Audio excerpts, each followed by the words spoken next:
Hello, everyone. Welcome to the Transform Now podcast. I'm Michael Marchuk, And I'm Brad Hairston. and this is our weekly pulse check on automation and AI news. Now, before we jump into it, all of the links for the articles that we're going to cover today are in our show notes. So, Brad, before we get into this, these are some troubling articles we're going to go through this week here, but I think you'll be able to provide some insight into these things. So, the first one is from Forbes called Navigating the Fine Line, AI and Insurance and a Human Touch. And as part of this, they described that one of the statistics that came out of their studies here was that 80% of mid-sized to large property and casualty insurers are poised to deploy AI in decision-making within a year. So they're going to use AI for decision-making within this year. And it's really something that's shaping how insurance is being worked now. So can you give you some insights on your thoughts on that? Yeah, absolutely. And notice I'm wearing my Stress Less, Automate More t-shirt from I do see that because we do have some stressful articles this week. You're absolutely right. So with that in mind, let me say that I'm not really necessarily of the same opinion as the article, that the human touch and underwriting or in claim processing is absolutely a decisioning criteria for us. I mean, when's the last time you considered an auto insurer and you really wanted to know whether humans were going to be involved in those things? I can't remember it. In fact, I use State Farm for my auto insurance, and the last accident I had, I never talked to a person. They had an app that I took a picture of my car, and then it used AI to essentially estimate the damages and then forward that to my choice of collision repair sites to go and get it done. And the collision repair people made a few adjustments to it. The insurance company took care of that. I never had to talk to a person, and it all happened very seamlessly. I like that. I don't think I would push for a human to be involved in order to have that human touch, as the article says. So now it may be different in property and casualty. I realize the claims we're talking about there, the damages and the scenarios in general are a lot more severe than me. And complex too. There are lots of different things, lots of moving parts.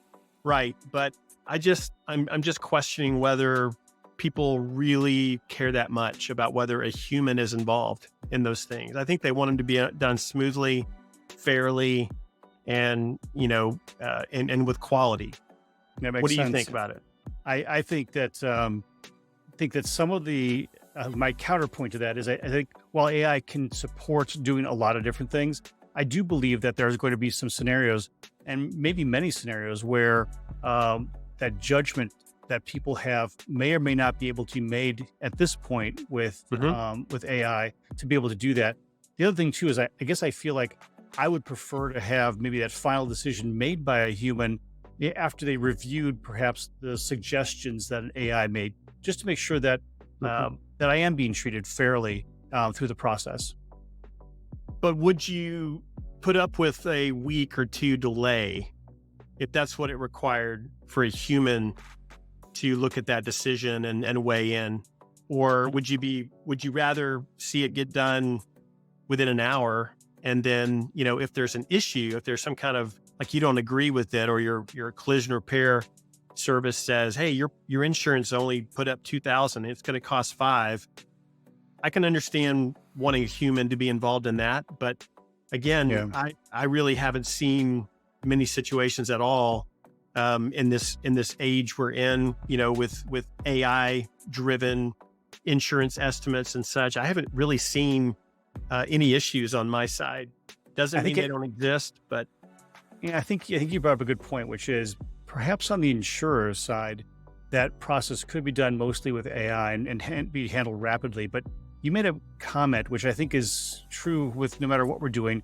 If there's some kind of insurance event, there's likely going to be a repair or some sort of thing that we're going to be talking to a person to help us do. So you're going to talk to the roofer or a builder to help you support a building claim. you're going to talk to an auto repair shop, and there's going to be people who actually look at it and schedule you for that repair.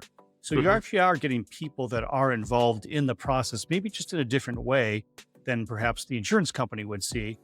So maybe the insurance companies could leverage more AI and pass the human touch of this down to those people who are actually interfacing with you, me, the customer, rather than specifically with the insurance company dealing with me. So that's Hmm. interesting point. Yeah.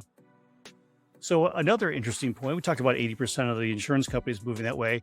We have another survey that Gartner had done, kind of along the same lines, but maybe in a different perspective. They said that the evidence based on the numbers that from a Gartner survey, and this is article comes from, sorry, the Innotech Today site with their article called "The Human Side of AI: Insights on Balancing Automation and Empathy." And Gartner recently had a survey finding that 80% of top executives feel that decisions made by humans today could be made almost entirely by AI very soon, as in like Mhm. probably now, based on some of the transitions we've had, especially with some of the recent developments that we've been talking about. So this is the decisioning process again.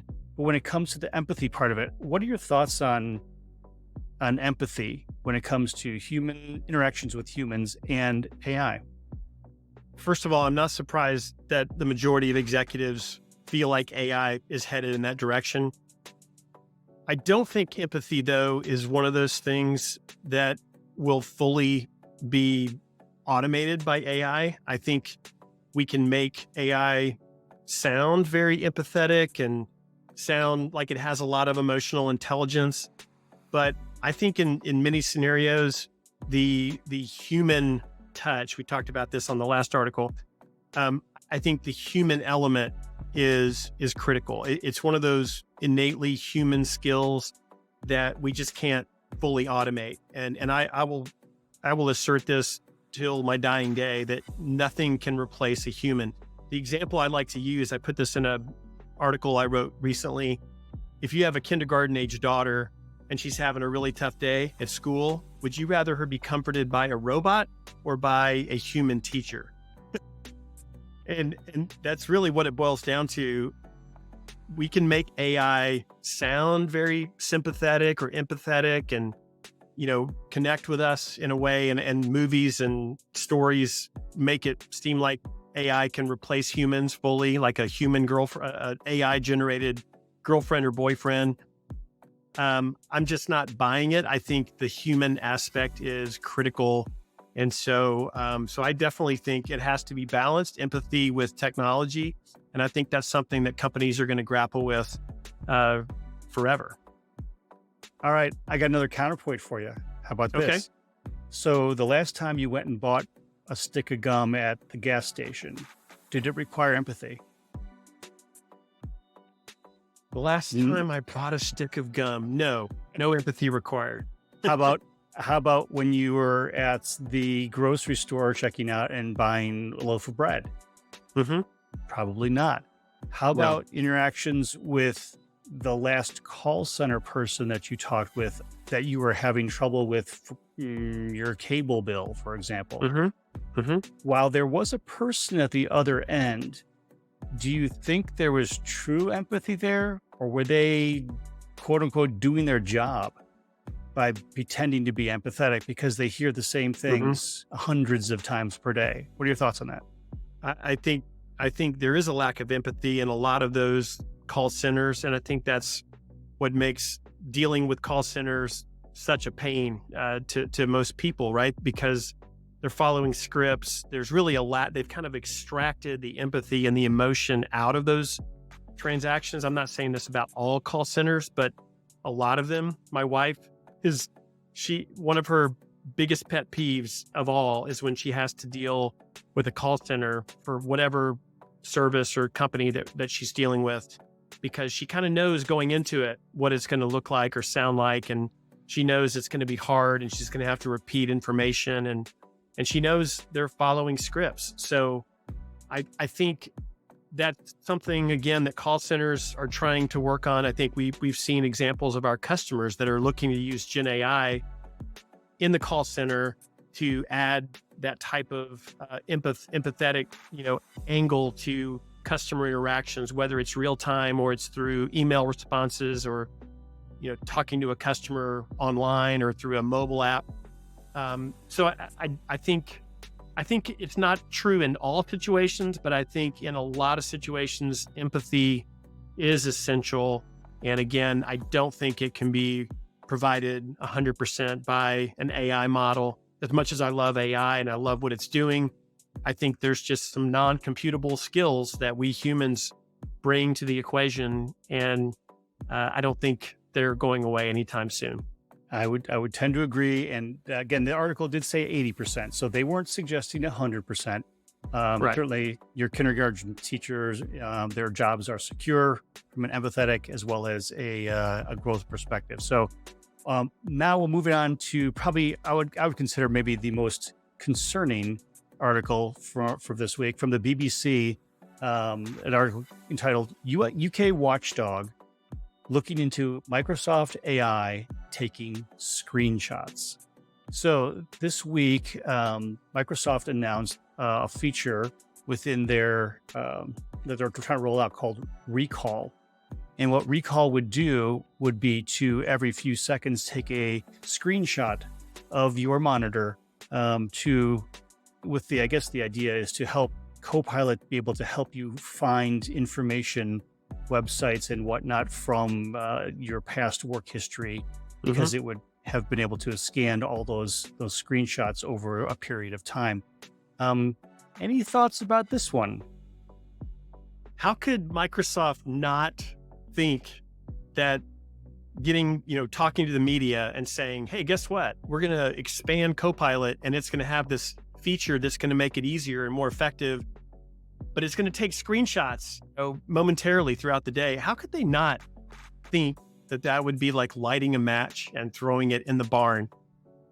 Kudos to our friends in the UK and the BBC specifically for calling them out on this and saying, oh, hold on, Microsoft, we need to really peel back the onion and understand this better before we just embrace it.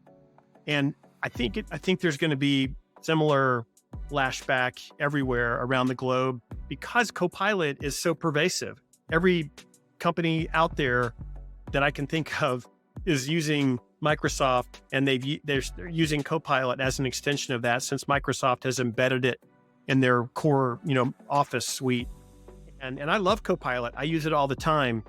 I won't love it if I know that it's taking screenshots of things I'm doing, websites I'm going to for business purposes, anything I do.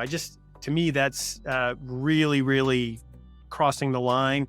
And I think the privacy and the if you're in Europe, the GDPR concerns and regulations, this is a mushroom cloud, and Microsoft's got some work to do to kind of mitigate the lashback that's happened already. I would tend to agree. There's a very interesting and telling quote that towards the end of the article, they quoted saying, this is someone who was talking about this particular feature. I wouldn't want to use a computer running Recall to do anything I wouldn't do in front of a busload of strangers. So I suspect that many people would feel the same way. And it's not necessarily because you're here. Exactly. It's not that you're necessarily trying to hide what you're doing, but I mean, how many times a day do you log into your bank account or your other, some other thing where your password may get captured as part of that? Yeah. Or your bank balances. I looked at my 401k balance today, right? I mean, it has a password and all, but do I want it to take a screenshot of that and have that information? At that point, maybe Copilot would say, listen, Brad, perhaps you should be reinvesting in these other types of assets for better returns. It probably would. I think that's the whole point behind is that Copilot would be able to get to know you better, to be able to help you understand your data and how you work and that sort of thing. But I think at this point in time, it may have crossed that creepy line to be a little invasive. No doubt. So, well, that's all we got for this edition of our Pulse Check for this week. But I really appreciate your insights, Brad, as always. And we look forward to checking out our articles for next week. You bet.